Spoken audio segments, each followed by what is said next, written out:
folks, welcome back to Three's In this afternoon. So this afternoon I'm going to treat you to a twofer. You're going to get two of these presentations for the price of one. Not that I'm charging anybody anything for them. I'm just glad you're sitting here listening to me. At any rate, as I was putting away the materials I used to tell you about class standing and class creation and class formation yesterday, it dawned on me, why don't I take a little bit of time and tell you about a couple of these personalities I flew with. For the most part, just great guys. And I can tell you in all candor, I miss a lot of them today. At any rate, I'm going to start here and just kind of walk down the roster and share some thoughts that come to mind, kind of random. I haven't practiced this, so let's see where we go. So the number one guy in our class, graduated number one, was Stu Kaufman. And Stu was a big man. He was huge. And just a nice guy, just a gentle giant. Anyway, he took an F4, and kind of a sad case with Stu. When he got to Korea in his F4, he went to get a carton of milk out of his refrigerator one day, and, he's probably done that 1,000 times. Anyway, he got the milk, and as he turned around, he dropped it. And then he noticed he began dropping quite a bit of other stuff, and there were other things that cropped up. And long story short, after a battery of tests, Stu was diagnosed with multiple sclerosis. And a few years after that, he passed away. And I had a chance to meet with him and Denise in San Antonio after he retired, and got to know him a little bit more. Boy, what a neat guy. Now, Stu was in the other section, so I didn't know him as well as I perhaps know some of these other fellas. Next was Dave Borman. Dave was kind of a quiet guy, unassuming. He was took a T-38, and I think he did okay. I lost track of Dave and can't tell you much about him. The number 3 guy in our class was Vern Johnson. Now, Vern and I, as I mentioned earlier, we probably flew in 9, 10, or 11, I lost track, of our two-ship rides together. And that's when I learned how cool it was to fly with the same guy, the same wingman. Boy, I could sense what Vern was going to do before he did it, and he told me the same thing. Anyway, Vern got an F-106 to McCord, and then after a tour there, he got out of the Air Force and went to the reserves, I think, at Selfridge. And I kind of touch base with him every now and then. And then one day I decided to look him up and had discovered he had passed away. That's just such a bummer. Hated that. John Alexander was the class leader in the other section. Now, we had two sections. Like I said, we started with 63, so they divided us into two sections. And one section would come to the flight line early in the morning, 5, 6 o'clock, and then we would have to go home at noon, change clothes into our 1505s, our khaki uniforms, for the afternoon academics. And then the other section had academics in the morning, and they would go home at noon, change in their flight suits, and then come back to the flight line for afternoon flying. So we would have early week, late week, and that was just a rotation between academics and flying. Anyway, John Alexander's call sign, or he was known as the Ghost, because he kind of looked like a ghost, I guess. But you can look him up on the internet if you care to. Quite a story. Jon Alexander. And if you type in John Alexander, F4 emergency over the North Atlantic, you can read all about it. Just some incredible flying that one did. Then Don Krempel. Krempel was in the other section also. And I knew Don only because of he was a good pilot. And I knew that of him. I don't know in what context or what, but I told this to Don. Funny thing is, about 5 or 6 years ago, we met in an RV camp at Cherry Point Marine Corps Air Station. Just happened to chance meet there. I hadn't seen him in 50 years. So we got talking about what'd you do and who'd you know and so forth. And I said, well, what pilot training class were you in? He says, I can't remember the number, but we had this coyote on the thing. I said, where was that at? And he says, Randolph. I said, that's the same class I was in. What's your name? He says, Don Krempel. And I said, Don, I'm Bob. And we just looked at each other and started laughing. Hadn't seen each other for 50 years. Picked up the conversation like we just left it. But Don had gone, I think he went to T-38s. I'm pretty sure he did. And then from there, he went to F-4s out at Nellis and did a tour in F-4s and then F-16s and did very well.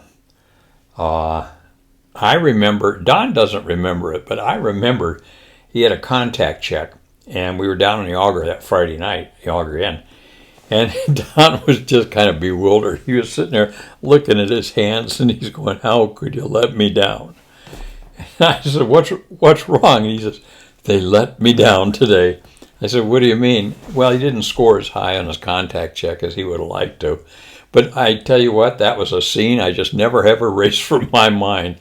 No amount of beer was going to help him with that. He just felt his hands and let him down. And then we come down through, the next guy I see on here that I knew pretty well was Anderson. And Ken was a prior service guy. And as an admin officer, he had been Junior Officer of the Year in Southeast Asia working for Andy Osway.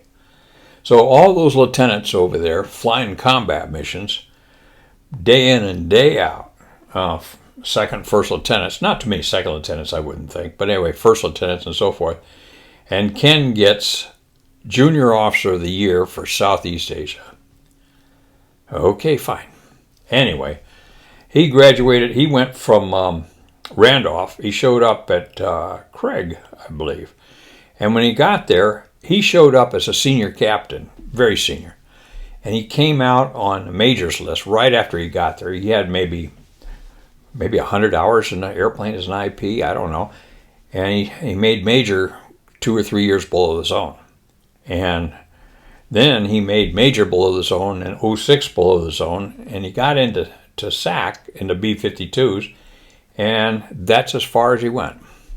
I don't know what happened to him after that. Chris Knutson's the next in line. Now, Chris and I were very good friends, and I treasure that friendship. I still correspond with him. He lives in Denmark, and he was our Great Dane. Boy, was he a fun guy to hang out with, he and Anne Marie. And like I said, that's a friendship that I just really treasure. He went back to fly F-100s for the Danish government. And then after 6-8 years, somewhere in there, he resigned his commission and went to SAS, Scandinavian Air Service.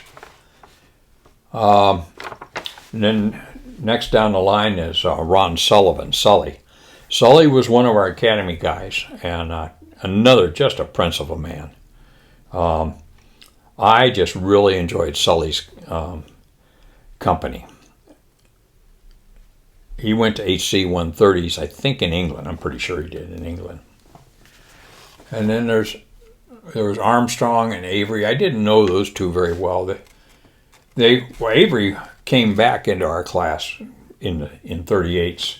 We never really had a good chance to meet him. And Armstrong was in the other section.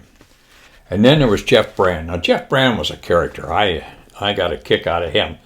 He had prior flying experience, a fair amount of light aircraft flying, I guess.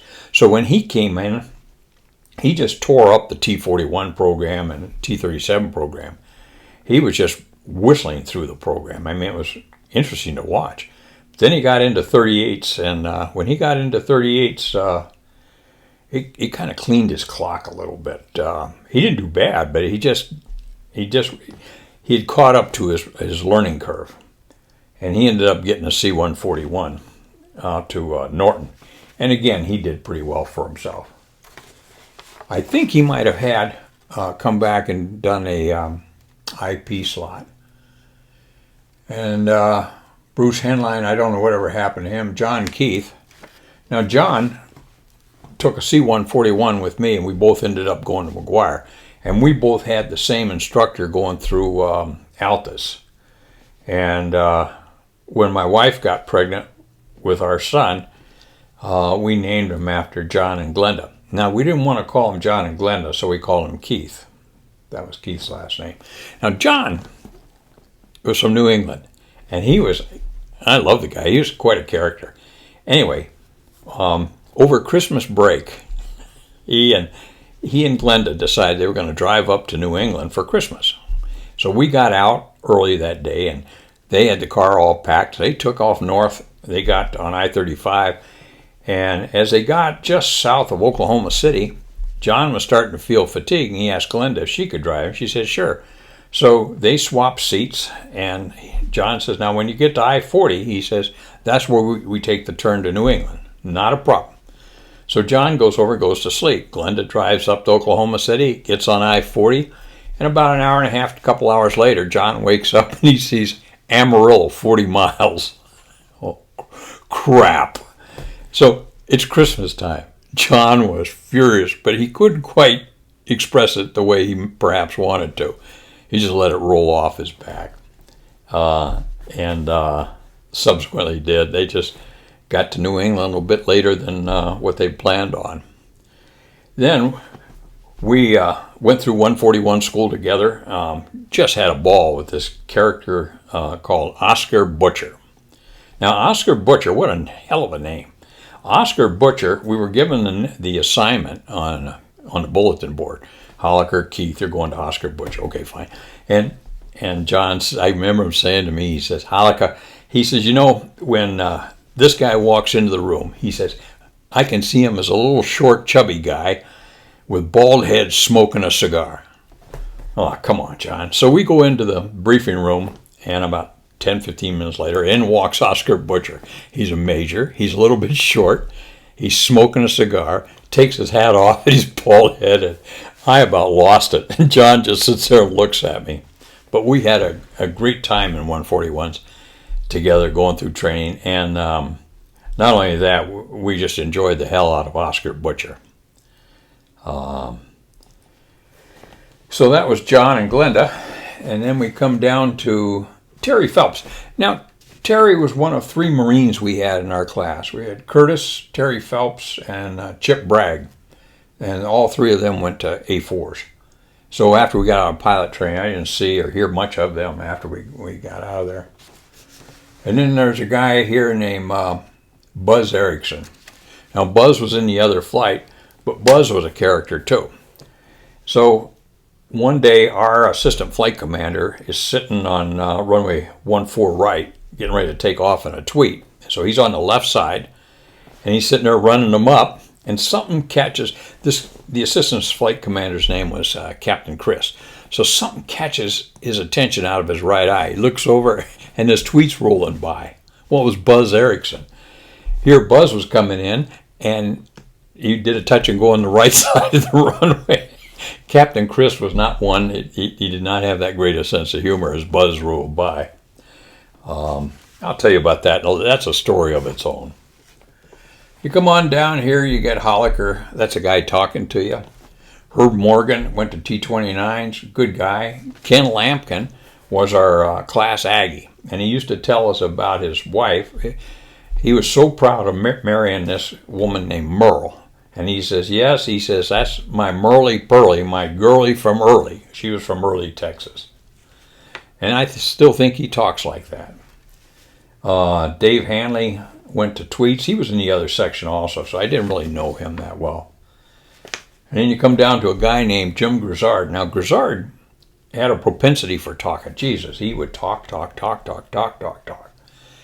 I mean, so we finally got in Tweets. We had our earmuffs for flying Tweets as we did our walk around. We would wear these earmuffs. But we call them Grizzard guards. So we take our Grizzard guards and put them on just to give ourselves a break every now and then. Good guy, though.